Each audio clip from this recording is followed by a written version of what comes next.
नमस्कार, मैं हूँ राजन कात्यायन। हमारे शो में आपका स्वागत है।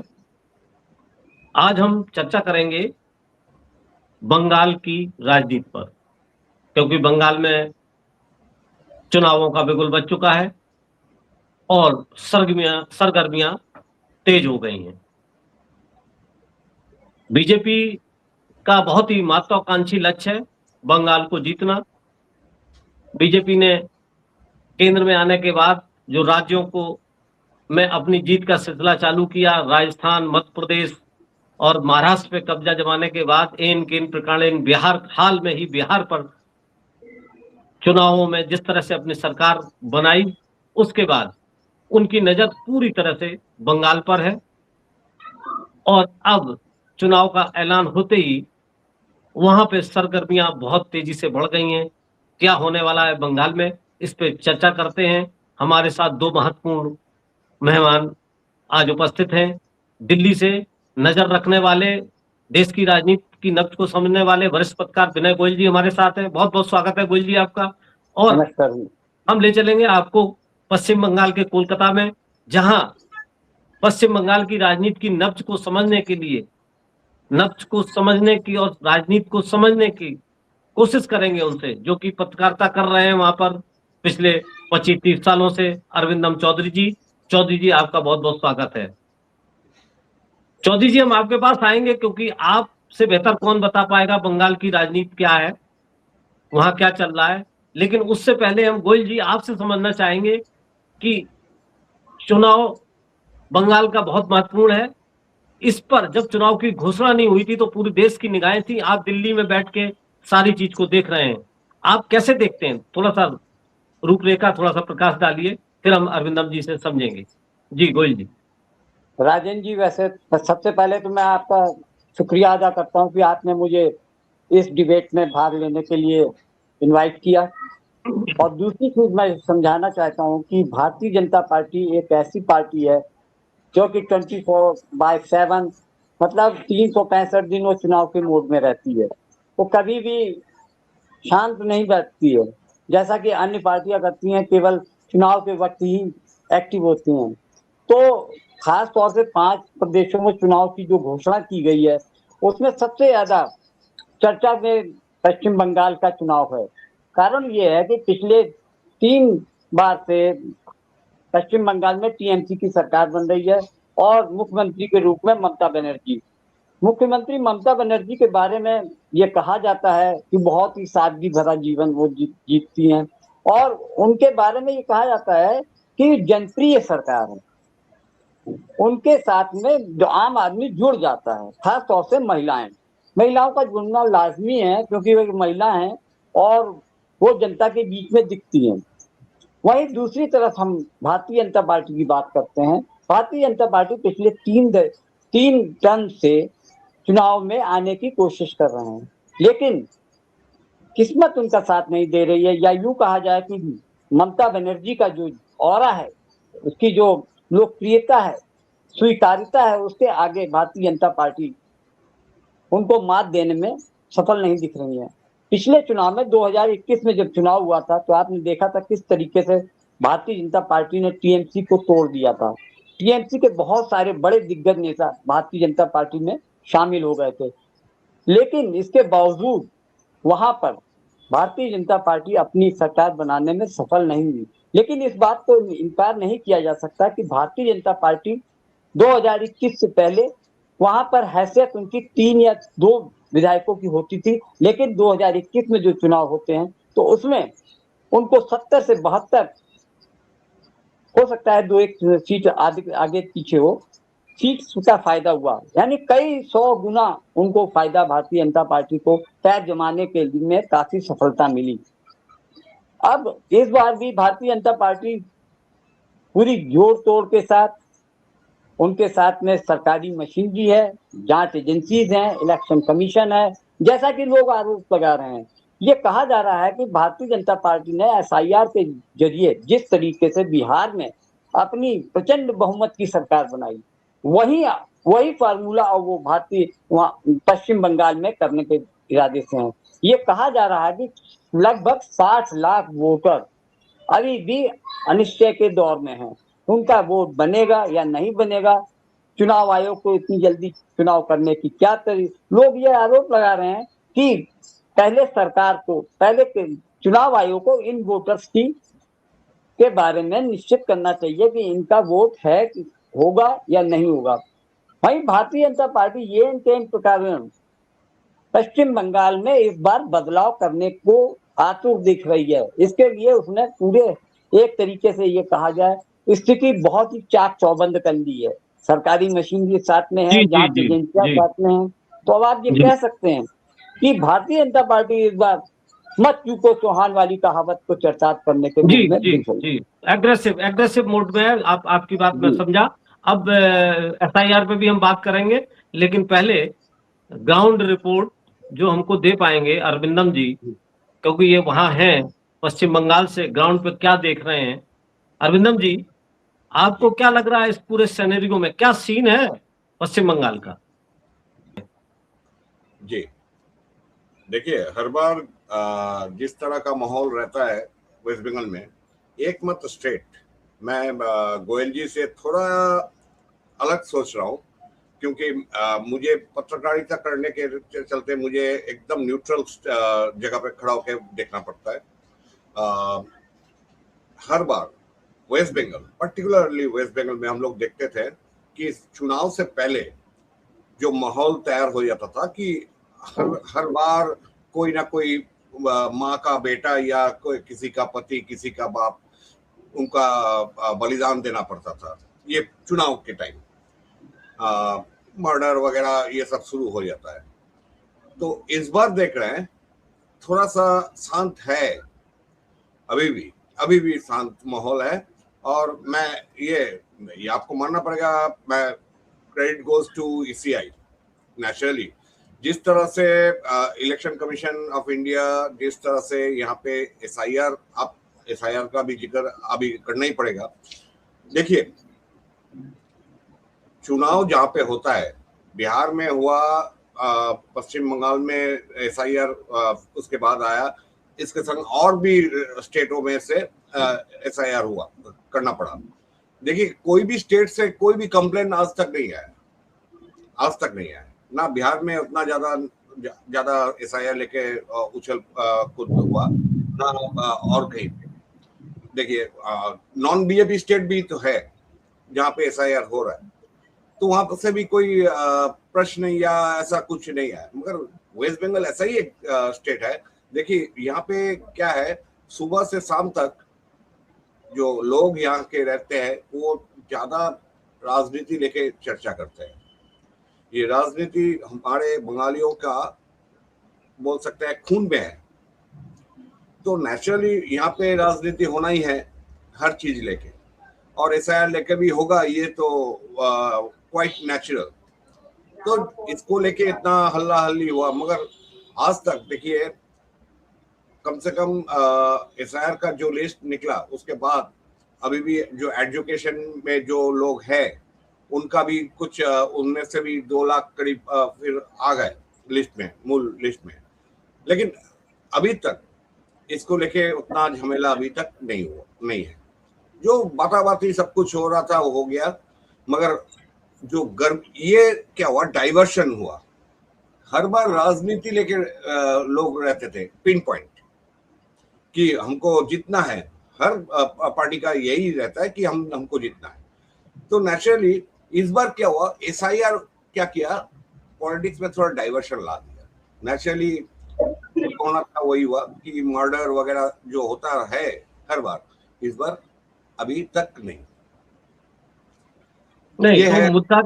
तो आपको क्या लगता है, SIR तो बीजेपी तो उसको मुद्दा बना रही है, वो कह रही है इससे इन्फिल्ट्रेशन रुकेगा और ये उनका मुख्य मुद्दा है। दूसरा जो बीजेपी वहां पे कह रही है, वो ये कह रही है कि हम पैसा भेजते हैं वो भ्रष्टाचार की भेंट चढ़ जाता है, डेवलपमेंट में नहीं लगता। बीजेपी की तो 2 ही मुद्दे लग रहे हैं। TMC का क्या मुद्दा है, उन्होंने अभी एक कौन सी धन योजना थी वो चल रही थी, और युवा शक्ति योजना जो अभी 1500 रुपए और देंगे युवाओं को, वो उन्होंने शुरू कर दी। तो क्या मुख्य मुद्दा यही होंगे, इन्फ्लेट्रेशन रोकना, SIR बीजेपी की तरफ से, और करप्शन का आरोप, और TMC का मुद्दा यही जो जो स्कीम है, वेलफेयर स्कीम, इसके अलावा कुछ और नहीं लग रहा आपको? क्या चुनाव में और कोई गर्मी और कुछ और मुद्दे नहीं है, यही मुख्य मुद्दे हैं? कैसे आप इसको देखते हैं? फिर हम आएंगे विनय गोयल जी से, समझेंगे कि देखिए क्या है। आप बताइए और क्या ग्राउंड पे और क्या मुद्दे हैं? कुछ लोकल एजुकेशन या भ्रष्टाचार या महंगाई, ये कुछ बोल रहे हैं या इन्हीं पे लड़ा जाएगा? एक तरफ वेलफेयर स्कीम, एक तरफ भ्रष्टाचार के आरोप बीजेपी के द्वारा। नहीं, बंगाली देखिए अस्मिता का सवाल भी खड़ा होता है, टीएमसी खड़ा करती है। देखिए एक चीज है, कोई भी वेलफेयर स्कीम कुछ भी है, ये लेके किसी को दिमत नहीं होना चाहिए। ठीक है, कोई बात नहीं, गरीब जो लोग हैं उनको थोड़ा सहायता मिलता है। उसमें लखीर भंडार जैसा है, वैसा युवा साथी, मगर मूल मुद्दा ये नहीं है। भाता यानी कि लक्ष्मी भंडार बोलते हैं बंगला में, लक्ष्मी भंडार, यस। तो मूल जो चीज है, आप एक पूरा कम्युनिटी बंगाल, अगर एक बंगाल कम्युनिटी अगर पकड़ा जाए, ये हर स्टेट में भी अभी चालू हुआ है। ये क्या है, ये बीजेपी स्टेट में भी हमको दिखाई दे रहा है कि महीना महीना कुछ दिया जाता है। इससे क्या होता है, काम करने का जो इच्छा, इसमें थोड़ा डाउनफॉल होता है। एक्चुअली लोगों को काम चाहिए, यानी कि नौकरी रहेगा तो देखिए कोई भाता वगैरह कुछ नहीं देना पड़ता है। ये डोल पॉलिटिक्स जो चल रहा है अभी फिलहाल ऑल ओवर इंडिया, आप देखिए कुछ कहीं कुछ चल रहा है। जी जी जी जी अरविंदर जी, आते आपके पास आते हैं। आपकी बात आ गई। गोयल जी, ग्राउंड पे गुंडागर्दी नहीं है, क्राइम नहीं है। चुनाव आयोग ने डीजीपी और प्रमुख सचिव बदल दिए। पब्लिक में बहुत ज्यादा एसआईआर को लेके भी जो पार्टियों में नाराजगी है, पब्लिक में नहीं है, ऐसा ग्राउंड रिपोर्ट आ रही है। आप कैसे मानते हैं? और दूसरा जो अरविंदम जी ने बताया कि जो मुद्दे, जो स्कीमें हैं, लक्ष्मी भंडार और युवा शक्ति या युवा साथी, जो वेलफेयर स्कीम है, उसका असर बहुत नहीं, पब्लिक को काम चाहिए। आपको क्या लगता है, बीजेपी का जो विजय रथ एन केन प्रकारण वाला चलता है, वो यहां भी वो अपनाएंगे तो स्कीमें सब धरी रह जाएंगी? स्कीमें धरी रह जाएंगी, वेलफेयर स्कीम और सब, वो पब्लिक में कुछ एक दूसरे टाइप का हो हल्ला होगा और चुनाव कुछ और करेगा, फिर वहीं आ जाएंगे जैसे बिहार में देखा और यूपी में हम देखते आ रहे हैं। तो आप कैसे देखते हैं? देखिए राजन जी, मैं अरिंदम जी की जो नई स्कीम के बारे में बता रहे हैं कि प्रभाव नहीं पड़ता है, उसका प्रभाव बहुत ज्यादा पड़ता है। आप इसका रिजल्ट आप मध्य प्रदेश में देख सकते हैं, लाडली बहना, महाराष्ट्र में देखा लाडकी बहना, और बिहार में देखा महिला समृद्धि योजना, जिसके तहत 10-10 हजार रुपए सरकार ने, केंद्र और प्रदेश सरकार ने दिए। तो ये कहना कि असर नहीं पड़ता है, इससे मैं इत्तेफाक नहीं रखता। इसका बहुत असर पड़ता है, तात्कालिक असर पड़ता है, और राजनेता इस बात का फायदा उठाते हैं। देखिए एनडीए को बिहार में कितना जबरदस्त फायदा हुआ है ना। आपने देखा कि किस तरीके से महाराष्ट्र में लाडकी बहना का फायदा कितना लोगों ने लिया। ये बात दूसरी है कि महाराष्ट्र में एनडीए को, महायुति को बहुत फायदा हुआ। ये देखा गया किस तरीके से लोगों को अंधाधुंध पैसा दिया गया महिलाओं को। ये बात दूसरी के 2-3 महीने देने के बाद वो पैसा उन्होंने बंद कर दिया, उस योजना को बंद कर दिया। वही आज मध्य प्रदेश में भी किया गया कि योजना को वो 2-3 महीने 4 महीने चलाते हैं, उसके बाद अपना मतलब निकल जाने के बाद पहचानते नहीं। तो ये कहना कि प्रदेश सरकार जो योजनाएं चलाती है या केंद्र सरकार और प्रदेश सरकार मिलकर योजनाएं चलाती हैं, उसका बहुत असर पड़ता है। इसका जीता जागता नमूना बिहार में देखा गया है कि किस तरीके से बम्पर महिलाओं ने एक तरफा वोट किया है। सीधे ट्रांसफर किए गए बिहार में, पैसे सीधे ट्रांसफर किए गए, कोई योजना नहीं थी, सीधे पैसे ट्रांसफर किए गए, डायरेक्ट कर दिए गए। मतलब ये एक सीधा साधा, और ये फार्मूला हर पार्टी उठाती है। यही पार्टी करने के लिए तो आप देखिए कि टीएमसी ने भी यही दांव चला है कि बिल्कुल ठीक चुनाव के पहले हम कर देंगे घोषणा, और कुछ ना कुछ तो स्टेट बनेगा, उनका वोटर उनके तरफ रहेंगे। और वैसे ये बात कही जाती है कि जहां जहां जो लोग जिन जिन पार्टियों की सरकार रहती है वहां पे असंतोष तो रहता ही है। मैं इस बात से तो स्वीकार करता हूं कि टीएमसी के भी खिलाफ में लोग असंतोष होगा, और भारतीय जनता पार्टी उस असंतोष को का फायदा उठाने के लिए जो हथकंडे अपना सकती है वो हथकंडे अपनाने के लिए वो तो वह पहले से ही लगी हुई है। पिछले 5 साल से वो लगातार भारतीय जनता पार्टी को वहाँ जितने कार्यकर्ता है, समर्थक है, सब प्रदेश सरकार के खिलाफ में असंतोष जाहिर करते रहे। तो मेरा तो यही विचार है कि टीएमसी और भारतीय जनता पार्टी में कांटे की टक्कर होगी, और मुझे तो लगता है कि टीएमसी एक बार फिर से सरकार बनाएगी। ये बात अलग है कि भारतीय जनता पार्टी 100 के ऊपर चली जाए, लेकिन सरकार मुझे लगता है कि टीएमसी की ही बनने जा रही है, जैसा कि बिल्कुल आजकल के बिल्कुल हालात दिख रहे हैं। जी जी गोयल जी, बिल्कुल आपने अपना स्पष्ट मत रखा और आपने बताया कि मामला कांटे की टक्कर है। अब हम अरिंदम राय चौधरी से भी जानने की कोशिश करेंगे कि टक्कर क्या है। उससे पहले लेकिन एक सवाल और हम ले रहे हैं अरिंदम जी से, वहां देख रहे हैं ये कौन सी भावनगर भवानीपुर भवानी जहां से ममता जी लड़ेंगी और शुभेंद्र अधिकारी, मामला बड़ा कांटे का होगा। तो एक तो हमको पहले ही बताइए भवानीपुर में क्या होने वाला है। अगर ये मामला अभी तो खैर मैदान में आते कि नहीं आते, लेकिन ऐसा सुना जा रहा है कि मैदान में आएंगे शुभेंद्र अधिकारी। तो अब की बार क्या होने वाला है, और इसके साथ ही साथ क्योंकि हमारा समय भी हो रहा है, तो आपका भी कमेंट कि आखिर जो गोयल जी ने कहा कि कांटे की टक्कर है, आप कैसे देख रहे हैं भवानीपुर को और प्लस पूरे वेस्ट बंगाल को।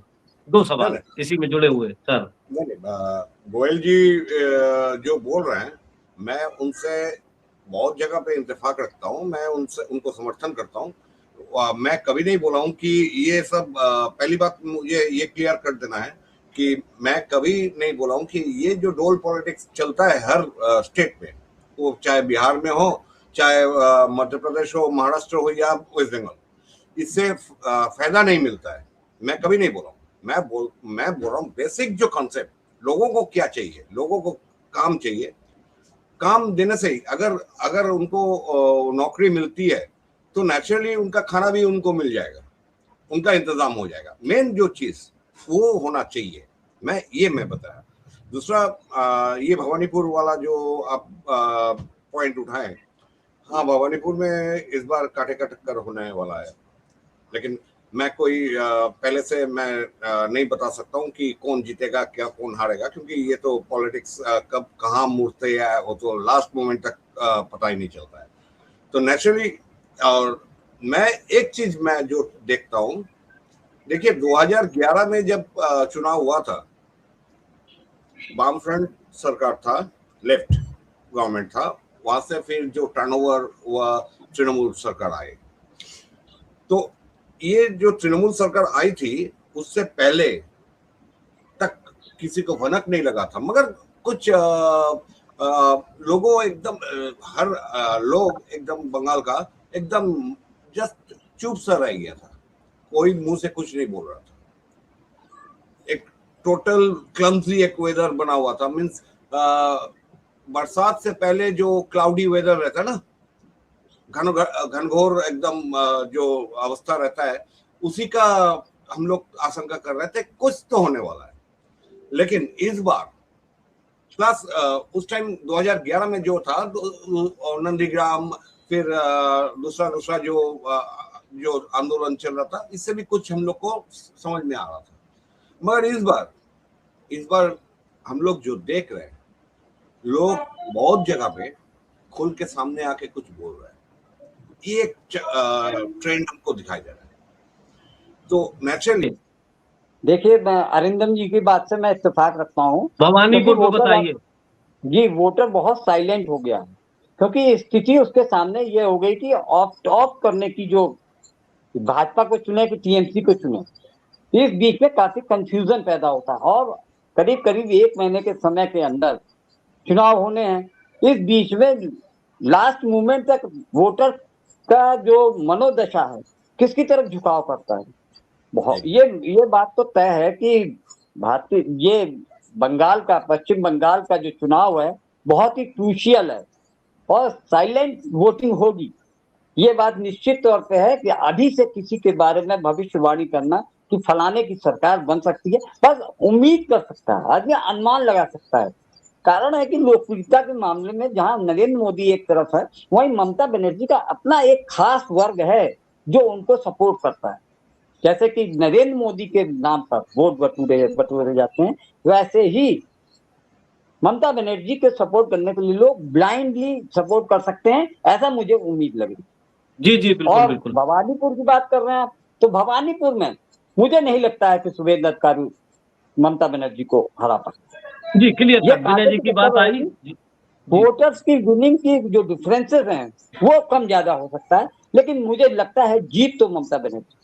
जी स्पष्ट मत, वरिष्ठ पत्रकार गोयल जी का स्पष्ट मत कि ममता बनर्जी चुनाव जीतेंगी।